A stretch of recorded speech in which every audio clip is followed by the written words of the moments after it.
오늘도 우리는 유튜브를 봅니다. 유튜브를 보고 게임을 하고 인스타를 합니다. 우리가 해야 하는 일을 미뤄둔 채 말이죠. 그리고는 나중에 가서 후회합니다. 왜 그때 안 했을까? 내게 조금만 더 시간이 있었으면, 분명 미루지 않고 그때 했으면 지금보다 훨씬 더 좋은 결과를 얻을 수 있었을 것인데 하며 말이죠. 이런 후회 지긋지긋하지 않으신가요? 미루지 않고 더 성공적인 인생 살고 싶지 않으신가요? 하고자 한다면 지금 바로 돈 한 푼 들이지 않고 5분이면 할 수 있는 간단한 방법을 바로 알려드리겠습니다. 어떤 문제든 해결하기 위해서는 원인을 알아야 합니다. 뿌리를 뽑아야 잡초가 다시 살아나지 않을 테니까요. 우리가 일을 미루는 이유는 대부분의 경우 두려움, 공포 등의 부정적인 감정에서 옵니다. 끝이 보이지 않는 커다란 목표, 완벽한 결과를 만들어야 한다는 생각, 이전에 일을 미루다가 실패한 한심한 기억, 여기서 오는 부정적인 감정들로 인한 압박감이 우리를 행동하지 못하게 마비시킵니다. 그리고 우리는 압박감을 피해 손쉽게 우리에게 즐거움을 주는 유튜브나 게임, SNS 등으로 도망을 가는 것이죠. 회피 이후에 오는 결과 우리는 아주 잘 알고 있습니다. 실패 또는 만족스럽지 못한 결과물, 이러한 실패를 피하기 위해 미루는 습관을 없애려면 어떻게 해야 할까요? 결론부터 말하자면 3가지 방법이 있습니다. 목표를 매우 작게 쪼개기, 완벽주의자 성향 버리기, 자신에게 관대해지기. 이 3개의 방법은 각각 마음에 드는 것을 골라 사용해도 되지만 한 번에 모두 사용하게 된다면 더욱더 시너지를 일으켜 빠르게 미루는 습관을 없앨 수 있습니다. 난이도 또한 매우 쉬우니 부담이 없으실 겁니다. 우선 우리가 일을 미루는 상황을 과제를 하는 상황으로 예시를 들어 이야기해보죠. 어느 날 교수님께서 말씀하십니다. 500페이지짜리 책 2권을 읽어와라. 2주 뒤에 시험을 칠 것이다. 500페이지 책을 2권이나, 그것도 시험까지 쳐야 한다니 부담감이 듭니다. 1000페이지나 되는 책을 완벽하게 읽으며 공부하려면 컨디션이 좋아야 하니 내일부터 하기로 합니다. 지금까지 이런 시험을 볼 때마다 항상 미루다가 꼴찌를 해왔기에 나 같은 멍청한 녀석은 어차피 성공하지 못할 것 같습니다. 미루기 위한 핑계들이 벌써 이렇게나 생겨났습니다. 이 상황에서 미루지 않기 위한 해결책을 한번 사용해보죠. 첫 번째, 목표를 매우 작게 쪼개기. 우리가 하려는 일은 부담스럽습니다.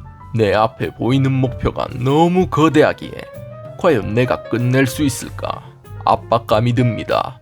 그렇기에 큰 목표를 쪼개어 압박감과 부담감을 줄이는 것입니다. 100장마다 한 단원이라 가정한다면 2권을 합쳐 모두 10단원의 시험 범위입니다. 매일매일 한 단원씩 읽고 한 장 분량으로 요점 정리를 하기로 하였습니다. 총 10일이 걸리겠군요. 11일부터 시험을 치는 14일째까지 내가 요약한 10장만으로 공부를 하면 됩니다.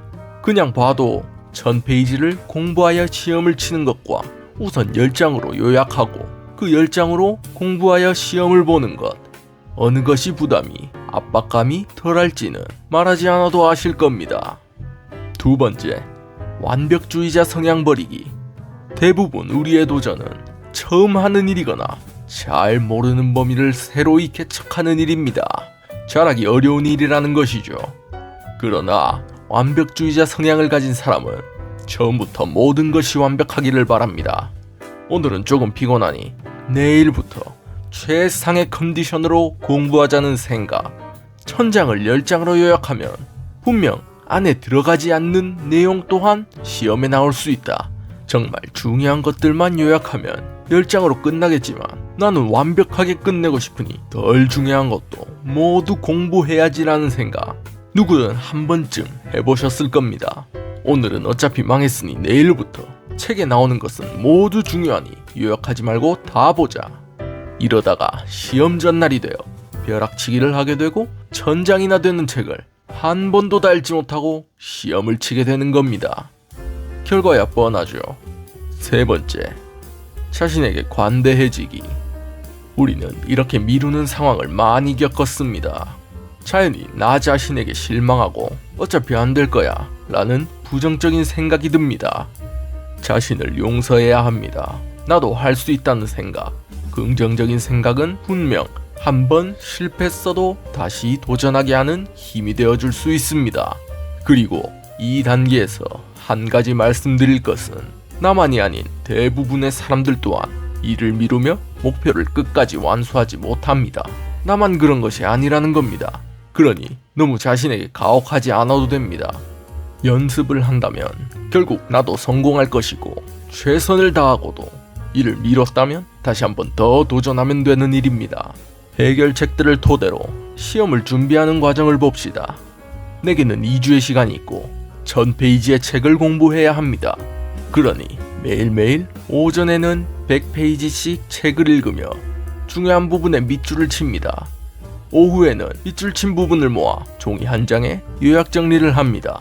이것만으로도 1000페이지를 어떻게 공부해야 하는지, 할 수 있을지 하는 걱정과 부담감이 사라집니다. 늦잠을 자서 오전 시간이 얼마 남지 않아 100장을 다 읽을 수 있을지 걱정이 됩니다. 그냥 내일도 완벽한 컨디션으로 공부하고 오늘은 놀자는 마음이 생깁니다. 하지만 항상 모든 것이 완벽할 수는 없습니다. 그러니 미루지 않고 할 수 있는 데까지 해보자는 마음으로 줄을 쳐나갑니다. 내가 늦잠을 잔 시간만큼 시간이 더 걸렸지만 결국 오늘의 목표를 완수하였습니다. 잠깐 보려 했던 유튜브가 재밌어서 밤 늦게까지 보게 되었습니다. 오늘의 일정을 완수하지 못했습니다. 그래도 나는 알고 있습니다. 누구나 자신의 일을 미루고 목표를 모두 완수하는 것이 아니라는 것을. 그러니 할 수 있다라고 나를 다독이며 시험 치는 날까지 할 수 있는 최선을 다합니다. 이렇게 준비한 시험의 결과는 어떻게 될까요? 만점은 못 받을 수 있어도 결코 낮은 성적을 받지는 않을 것입니다. 단 3가지 방법의 도움으로 미루지 않고 최선을 다한 결과 벼락치기로 잘해야 중위권에 갔을 미래가 바뀐 것입니다. 돈도 안 들고 5분이면 할 수 있는 이 방법들, 목표를 매우 작게 쪼개기, 완벽주의자 성향 버리기, 자신에게 관대해지기, 이 3가지를 포스트잇에 적어 눈에 잘 보이는 곳에 붙여놓는다면 분명 지금까지와는 다른 미래를 볼 수 있으실 겁니다. 어떤가요? 이 변화 직접 경험해 보시겠습니까? 누군가는 이 방법들을 사용하며 속은 느낌이 들 수 있습니다. 미루는 습관이 잠깐 고쳐진 듯 보이다가도 원래대로 돌아가기를 반복할 것이니까요. 우리는 알아야 합니다. 습관을 고치는 것은 매우 힘이 듭니다. 계속해서 원래의 모습으로 돌아가려 하죠. 하지만 계속해서 변하려고 노력한다면, 이 방법들을 반복해서 보고 사용한다면 변할 겁니다. 습관은 한 번에 바뀌지 않지만 절대 바뀌지 않는 것은 아니니까요. 딱 일주일만 이 방법을 사용해 보신다면 분명 효과를 느끼실 겁니다. 더 이상 미루지 않는 우리의 모습을 기대하며 오늘도 영상 시청해 주셔서 감사합니다.